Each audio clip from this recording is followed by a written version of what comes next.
Good morning, everybody. Welcome to the Industrial Insights podcast. I have Justin Rappell of Pacific Industrial with me today, and excited to talk about all things acquisition and development in the industrial real estate market. Justin, welcome to the show. Yeah, thank you for having me. Excited to be here. We had a fantastic lunch at Puesto, and I must admit, I was impressed with you and your team of just like the level of sophistication and nuance, like of your take on the market and with the platform. And it was good to get to know you better. And so I thought you'd be a perfect person for today, just to help go through part of the today's climate for trying to buy and to build, and that would be super helpful. And then people would know a little bit more about what your acquisitions criteria is so that they could bring you opportunities as well. Does that seem like a good topic for today? Yeah, totally. Sounds good to me. And likewise, I was excited to meet with you as well. I know that we share an MRED background, and prior to getting my master's in real estate development at USC, I was actually a broker for a while. So after graduating, I always kind of thought in the back of my mind, like, man, if I was a broker now, would it be different? Like, I feel like I could be way more lethal knowing what I know now and being able to think like a principal. So was excited to get together with you two, and yeah, you put together an impressive group. So happy to dig into what we're looking for and yeah, what we do in the market. You made the successful jump to the principal side that everyone dreams of, right? You go to school and you're a broker and you're like, gosh, how am I going to get to the other side? Yeah, it's funny. I mean, yeah, I was a broker leading up to COVID, and during the pandemic, business was great. We were having a great time. And then when the pandemic hit, it was like the plane just crashed into the mountain, and we became more crisis managers and brokers for about 18 months. So if you were able to weather the storm, then I think a lot of brokers actually benefited in the long run, like they typically do in these kind of recessions. But yeah, I mean, I was in kind of a unique position where I was engaged at the time. My wife was pregnant, and the kind of eat what you kill atmosphere of brokerage was starting to appeal to me less. So decided to use the pandemic to go and get educated and figure out kind of where I was lacking in skills to actually be able to hop onto the principal side of the business. It's been great for me. Obviously, it's not all hearts and rainbows on the other side too. You think coming out of brokerage that the fact that you're going to be able to pull some levers on the principal side is is going to be a big shift, and it is. But at the same time, we're kind of beholden to our capital partners, and there's a whole litany of other issues that are outside of our control that we still deal with on a daily basis. You are not in your villa in Italy just yet. Yes. No, it's on Airbnb right now. Yeah.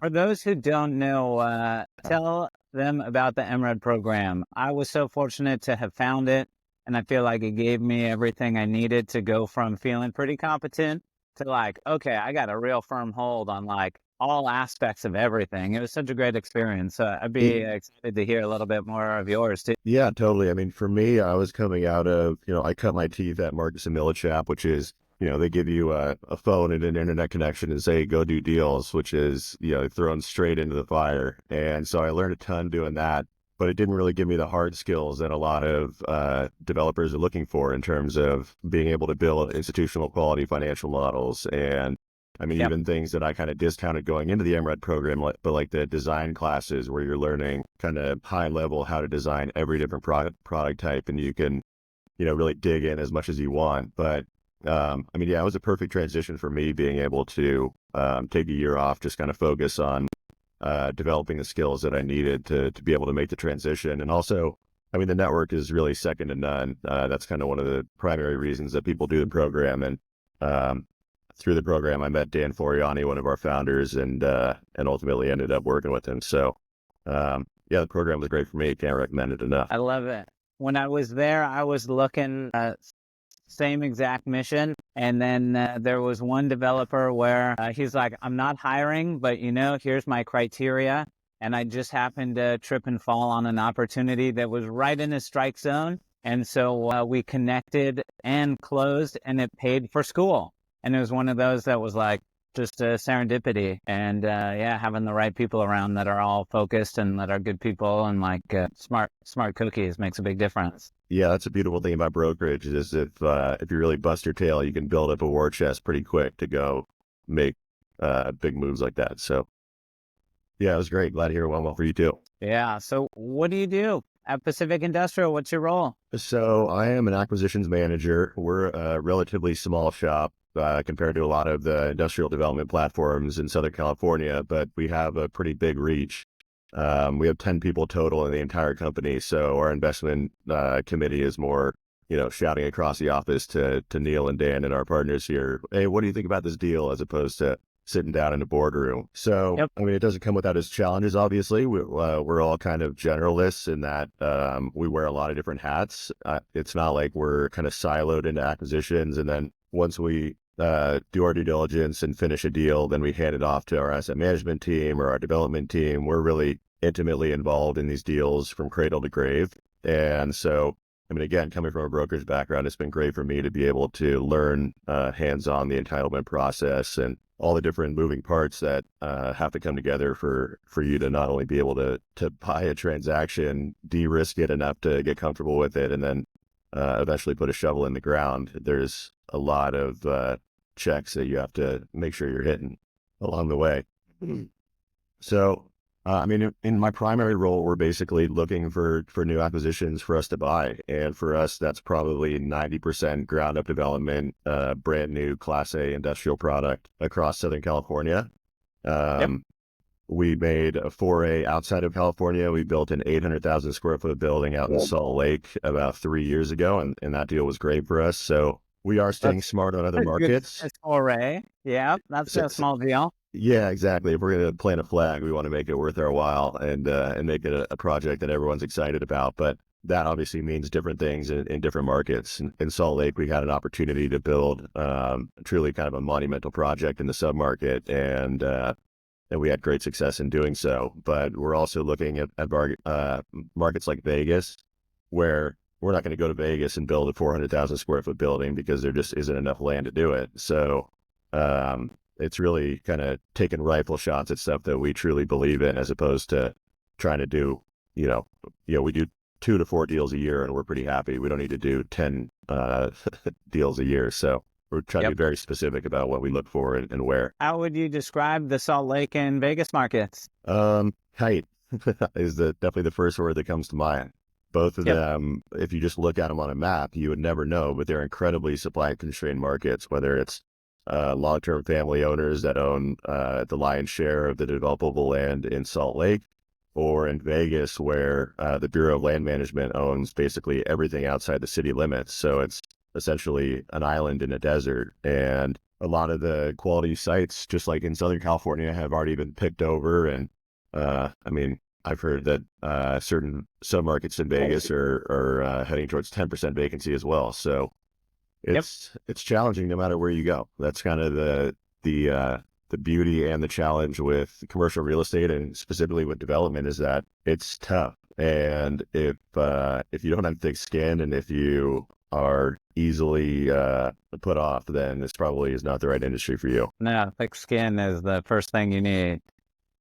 Yeah, it's been fantastic learning other markets and doing deals in other markets. I have not done anything in Salt Lake, but it sure seems like it's on the map, but it's yeah, hard one to break into. Seems like that's the deal, but it's not without its own good demographics and job growth, and it seems like a lot of the reasons why you would want to be there are all present. Yeah, and I mean, one of the brokers I met with in Vegas put it really succinctly. He said, "We don't need every tenant in the IE, but a trickle in the IE is a flood here." So a lot of them are kind of jockeying with Inland Empire spaces for rent. And really the compelling story behind Vegas was that it would trade at a discount to the Inland Empire. But now, because there's so much supply and because rents are so hard to quantify in the IE, I think Vegas is going to unfortunately suffer from that a little bit. But again, I think in these markets, if you really have a rifle shot approach where you're not just trying to do every deal under the sun, but you're really trying to find something specific in a specific submarket, or a specific kind of niche within the market, then that's where you can make an outsized return. Yeah. The Inland Empire, yeah, we've got a couple of sizable requirements there right now, and we're making offers. And it is interesting to think of if you're doing that, what would you offer? What approach would you take? And So are your tenants also looking at Vegas and Salt Lake when they're making their decisions, or what's the process like for them? Yeah, that's a good question because everyone is different. You have the regional players where they don't do that, like they are here for a reason and going to maintain footprint. But then I would say it's more of the national guys that will look at it on like, how do I service the West Coast or the Southwest, and I can make a case for anywhere. Increasingly, we're having companies do that and take a broader look. We're in the Pacific Northwest on a pretty decent assignment where they're doing the Pacific Northwest version of that, which is interesting to learn and to see and to think what are the implications of looking broader and looking for incentives or looking for a better labor pool. So far, everyone I have had that has looked at the triangle down here kind of has ended up in Phoenix, candidly. But I was on the phone with someone in Phoenix trying to tell me they had a 50 million still in their pipeline. Yeah, I was going to say, is it just a race to the bottom out there and tenants are moving out there because they can get discounts, or why do you think they're choosing Phoenix? The last deal I did out there, it was 1/3 the price on the real That'll do it. estate. Yeah, that's gigantic. And then it's interesting. They were interested in the labor pool, not only like the wage rates, but just availability. And then, like anybody, they still had a challenge. It's not like any place like labor is magically easy if you go to the right place. Like every place has its own challenges for who has the skills to work in a warehouse, who lives close by, who's going to be a long-term employee. So it's something that's continued to be a challenge out there. Yeah, and that kind of drives our thesis in development as well. I mean, we're looking for sites that tenants are going to be able to occupy. And so we're trying to think like a tenant and meeting with brokers like yourself who have your finger on the pulse of how these tenants look at it, especially with, your background with the supply chain management masters. I mean, I think that's a super cool designation that'll help you service your tenants and us as we look for space. Because, I mean, we're starting to look in the high desert and look further afield for developments because, I mean, LA is just so infill and prices here have gone up so dramatically. And obviously there's a huge disconnect right now between buyer and sellers' expectations.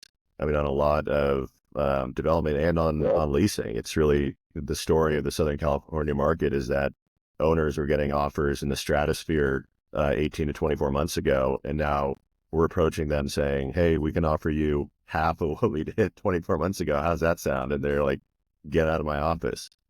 So, Yeah. I mean, it's just, there's a real disconnect. So we're having to look at other business strategies that might make sense. And there's a lot of exciting opportunities out there if you know where to look. I do think the high deserts present a unique opportunity to buy land at scale where you can develop projects that they might serve niche markets, but similar to Vegas, I mean, a trickle in the IE is an absolute flood in Hesperia or Victorville or Palmdale or Bakersfield or any of these other markets. And I mean, you go down to 10, there's plenty of land, but I think the guys who are pioneering these markets also stand to be in a pretty good spot just because they're going to have such low bases if and when the market recovers. Yeah. It is interesting going to the high desert and looking at it and some of the product and then thinking through how confident are you there? Or like, oh, what would you build? Or would you only build 1 million square footer? You wouldn't build like a 5 beds or 2 beds or something. And in a slow market, are they going to do okay? Or you got to just like get through that market, or like it seems like there's a good amount of projects on paper, but one's coming out of the ground. There still are some, but yeah, I feel like that's an interesting nut to crack. Yeah, and we've got a lot of entitlement projects going on right now that I probably don't want to broadcast to the world too broadly, but if we reconvene in 6 or 8 months, I'm happy to fill you in on where they stand and kind of our portfolio. But yeah, I guess it's a good segue into broadly what we're up to currently and how we're keeping the lights on and keeping busy. And we have 3 development projects underway currently. We're working on 2 big buildings in Anaheim, right by Angel Stadium. Awesome location. Those are going to be some of the coolest buildings in the submarket for sure. And we're getting a great reception on those as well. What And then sizes? we're building a 240 and a 100 in Anaheim. Okay. Yeah, and then we've got a 170 up in Santa Clarita where we're going to be tilting walls pretty soon, and excited to see that one come to life. Fantastic. I'm looking for a 140 near Anaheim, so that's why I was like, oh man, I'm right in the middle ground. Yeah, And Yeah, if that they've got vision, put them in the 240. That'd be great. then you were maybe not surprised, but like when we think of like legislation and Governor Newsom and development, what were the recent things that passed, and how do you think that'll affect development for, I mean, it's got to be the coming future. It's just long term, not short term. Yeah, so Newsom just signed Assembly Bill 98, which puts all sorts of enhanced design standards around industrial projects that are built within a certain distance to what they call sensitive receptors. So think schools, parks, hospitals, residential. And it just makes it more difficult to build industrial projects that have any kind of proximity to those uses. We think it's Baseball kind of stadiums wasn't on there, thankfully. no, thankfully, and projects that were in the application process, which I guess will be further defined prior to the end of September, are actually grandfathered in. So I know a lot of people are scrambling to get projects into their respective cities, whether that's filing a formal entitlement an application, or maybe you just submit for like a pre-application meeting, because the rules are pretty vague at this point. We were just on a Zoom call with attorneys yesterday, and the vagaries in this bill are seem like they're never ending. But who knows? Maybe that's to our benefit. Candidly, again, we're not trying to do every deal under the sun. We're trying to do 2 to 4 of the right deals every year. Yep. And I don't think this bill precludes us from doing that at all. I think the stuff that Yep. we're working on now, especially some of our developments, it's actually kind of exciting because we couldn't do the projects that we're doing now if we had tied them up right now. So to that end, it's like, maybe they're actually going to be more valuable than we were underwriting. Maybe we're going to experience a little bump on those. And then for new acquisitions, everyone is really playing by the same rules. Everyone's going to get smart on AB 98, and it's just going to move the goalposts. I don't think it's going to necessarily, crater acquisitions in the grand scheme of development. I know everyone likes to complain about the permitting process in Southern California, and it is arduous, but it's still one piece of maybe 1,000-piece puzzle in terms of how you get your project built. Yeah. So, I mean, it's going to limit your design constraints. It will probably limit what you can pay on per square foot build basis on your building. But when it's all said and done, I think it's just going to shift the market dynamics more than crater them. Yeah. It's funny. I was thinking today about where the value is added. And for brokers, and when you think of like how clients value us, like half the time it's in finding the deal, half the time it's in negotiating the deal, or it's in knowing the contract or having the resources, or you're right, when it comes to the 1,000 different pieces that have to all line up just right for something to be successful. Yeah, that's just one more new one to get sharper on and probably be tighter with your architect on. Yeah, exactly. And frankly, it's one that you can quantify. I think the much harder part of development right now, and the challenge that everyone is facing across the board, is we just don't have any reliable comps to be able to underwrite rents. I mean, that's the $1 million question in any development we're looking at, is how much can we push rents? Where do we think a realistic estimate of rents are today? Because if you're underwriting a deal in the South Bay, you're going to see comps at $170 triple net, and you're going to see comps at $240 triple net. So you got to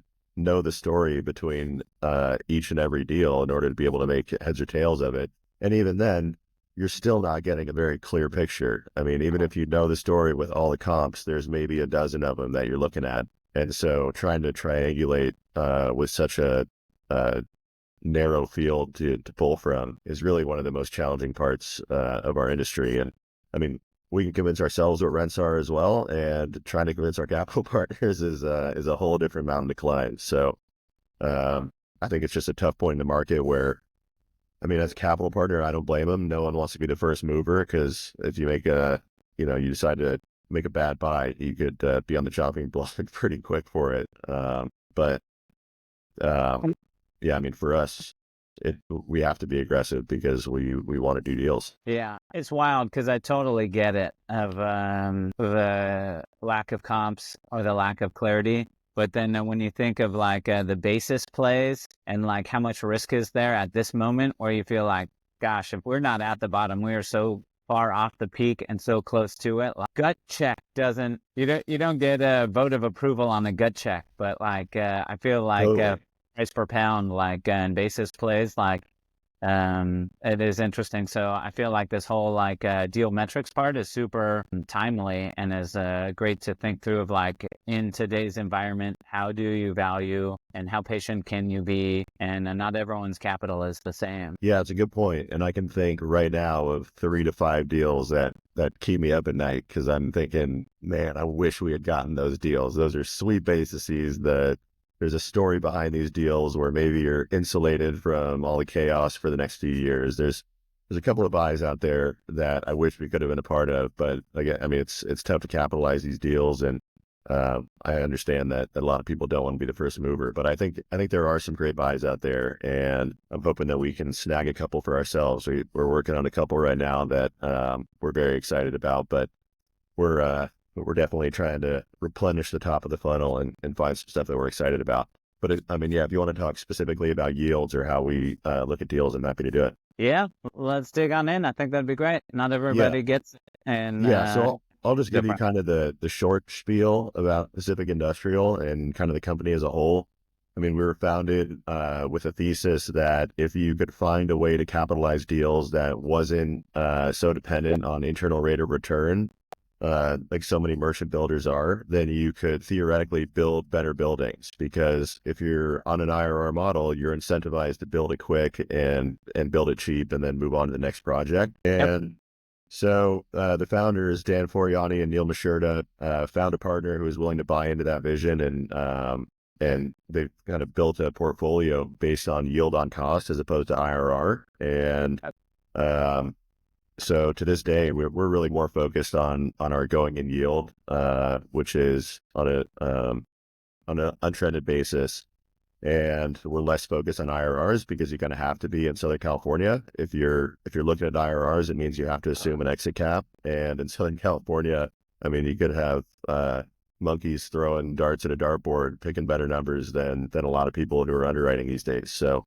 Yeah. um, we definitely have a garbage in, garbage out mentality in our underwriting. So we try to control our value or our variables. We know pretty well because we're actually building buildings, and we have great relationships with contractors and architects and civils and all the different consultants that we use. We have a pretty good idea and understanding of what those costs are going to be in our underwriting. So the two levers that we're pulling to see if these deals make sense are largely the rent that we're underwriting on the back end and the purchase price that we can pay today. So it's a constant push and pull of how aggressive are we comfortable being with underwriting our rents, while at the same time, um, figuring out a price that's acceptable to sellers, which is probably the biggest flyer in the market other than rental rates. So the two hardest Yeah. things to quantify are basically the two most important, and I think that makes sense when you're trying to commit tens of millions of dollars to something as risky as real estate development. Are you more weary about anything taking the yield on cost approach as like the primary underwriting driver, or like what's the good and the? I get part of the good. Is there what's part of the bad, or like what do you get when you go with that? That's different. I think capital is clearly like the primary one. You have to have someone who like buys into that as well and who like can be patient. Yeah, that's the hardest part. And it's really investment thesis that goes along with it. Most people want to be in and out of a deal in 3 to 5 years. So for them, an IRR model makes perfect sense. But for us, we want to find the cream of the crop real estate, build bulletproof buildings that are going to be feasible buildings for the next generation, and find a way to capitalize them to hold on long term. And that's not to say that that's all we do. We've definitely done merchant building in the past when it's the right scenario or when it makes sense. But that's kind of been the mentality and why we focus more on that. But I mean, IRR is a great tool if you're looking in hindsight. If you already know a lot of these variables that are so hard to forecast, then an IRR is a great way to kind of check your work and see how a deal actually performed.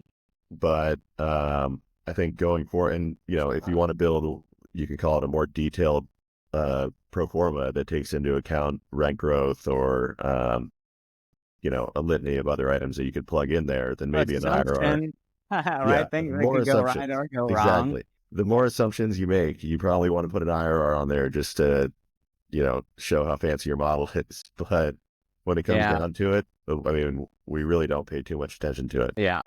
That's awesome that you can just stay focused on the majors. for sure. Yeah, and obviously, And yeah, I mean, we have to be able to justify with our capital partners too. And so if they are working on an IRR model, then we have to have it in our model and we have to make those assumptions, but we're kind of holding our nose while we do it. yeah.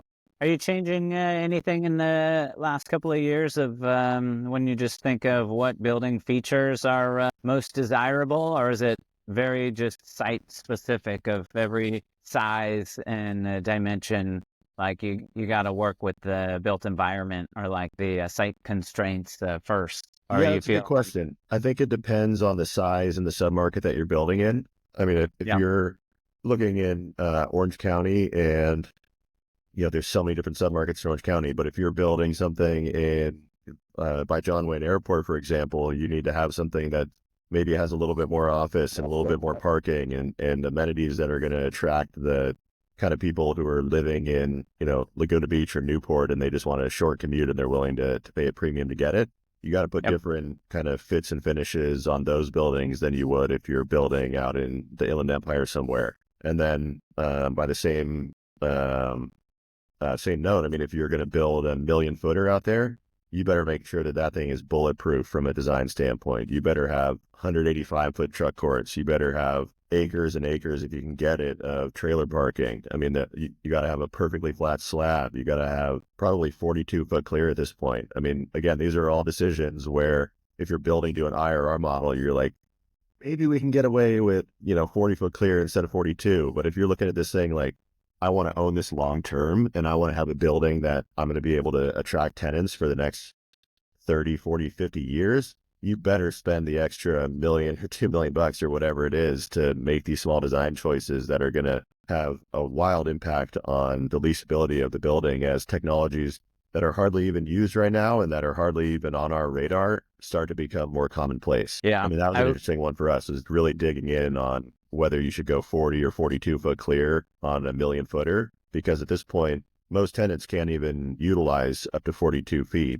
But as technology improves and as these forklifts get smaller and more nimble and warehouses get automated, it's going to be the standard that everyone wants. And it's we clearly don't go like pricing it on like the cubic foot. It is interesting to go back to your lease comps and look at when lease comps are all over the place and try and like bring them back to, was the taller building more valuable, or did it just lease up faster? And some of those things are you can quantify, and some of them, it's more of like a feel good. It's hard to know. But Yeah, that's a we good point. It'd be interesting to yeah, see a study of that, especially on the big box side. yeah, we had done a presentation in November that was analyzing by vintage and like rent growth by vintage. And so that's not necessarily ceiling height, but it was just going to the point of like over time, how valuable does the building continue to be? And as new buildings become more competitive, like how do you like keep up with them? And so, yeah, I could see that be a tough one where like ultimately that's the right call, but when are you going to know it was the right call? And is that right now, or is that like 2 leases from now? Yeah, I mean, you only get one chance at building these buildings, so you might as well err on the side of building a better building if you can capitalize it in a way that where it's still accretive. Yeah. And then you guys sell them sometimes, so this is we're going to try and hold on to every last one we can, if we can. Yeah, again, it kind of just depends on the deal. I mean, I think the majority of the sales that we've done in the company's history have been more market specific, where it's like, we're getting an offer at a 3.5 cap back during the run up, and we're like, okay, it makes sense to take some chips off the table here. But Yeah. yeah, I think a lot of our portfolio we're going to own for the very foreseeable future, and we're just trying to build a portfolio as opposed to shed anything currently. Yeah. That's awesome. Well, and then I got to ask, what's your favorite part of the Inland Empire? Everyone has one that they like. They have plenty that they don't. Is there any area that you prefer to do projects or to fish in? I mean, More so than candidly, I'm another? kind of the new kid on the block. I don't know the Inland Empire as well as a lot of my cohorts because it's been so slow there since I joined the company a couple of years ago. I mean, Yep. we've been looking at deals out there, but You it's get to see the downside. You didn't see, the yeah, upside so exactly. I much. didn't get to see all the parties out there during the run up.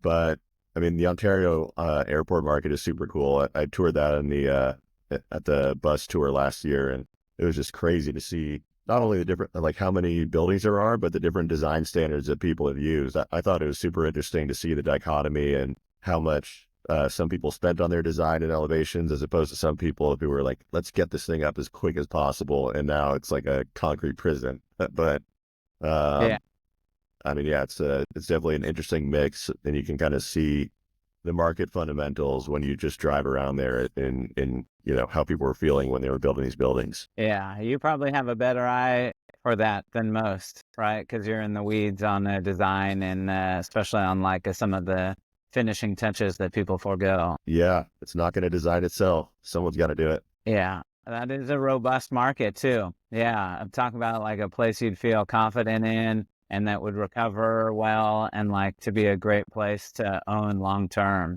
Yeah. Yeah, and I mean, we own some great projects. We own a big warehouse in San Bernardino. We own a great project on Fontana, right off the freeway.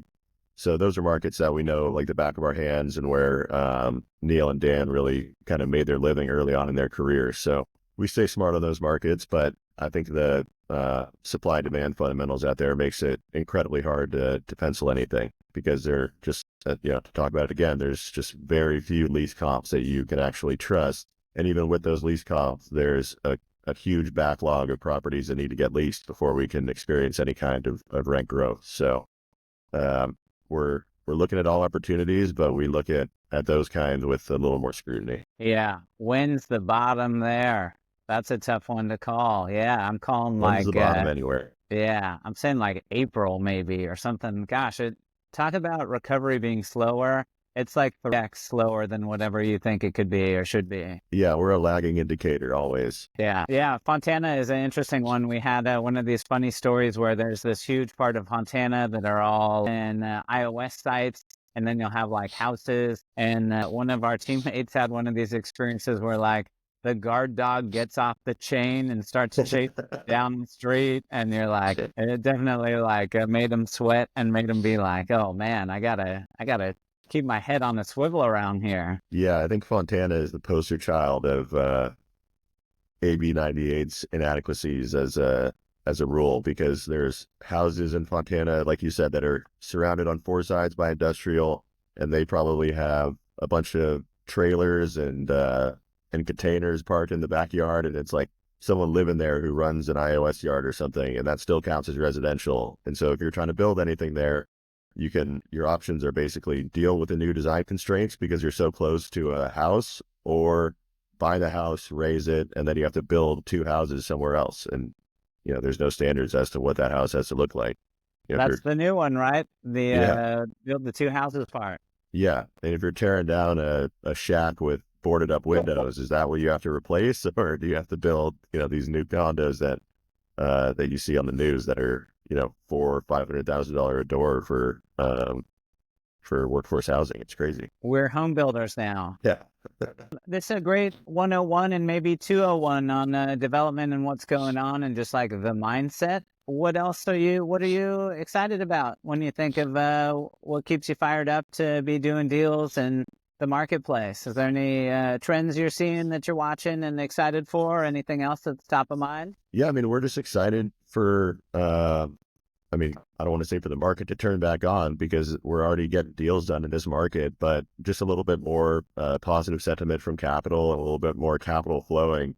I think once we see some institutional capital placing some bets, then people will get a little bit more comfortable, and the spigot will turn on a little bit more. But until that point, we're staying active, staying vigilant, and looking at deals. And honestly, that's really what keeps me fired up, is just continually looking at deals, continually building these relationships with you and with other brokers in the market during the downturn. Because right now you gotta do something to keep busy, and hanging out with brokers like yourself and trying to continue to build that relationship and build our name in the market and just stay top of mind is really a lot of our focus right now. The never-ending journey. It's funny. It's totally not all bad out there. Like the more you look around, there's plenty of growth stories and plenty of like tenants that are doing great things. You just also get like the bankruptcies. And so it's been wild to see like the best of like people raising private equity and scaling, and then seeing the worst of the worst and realize that like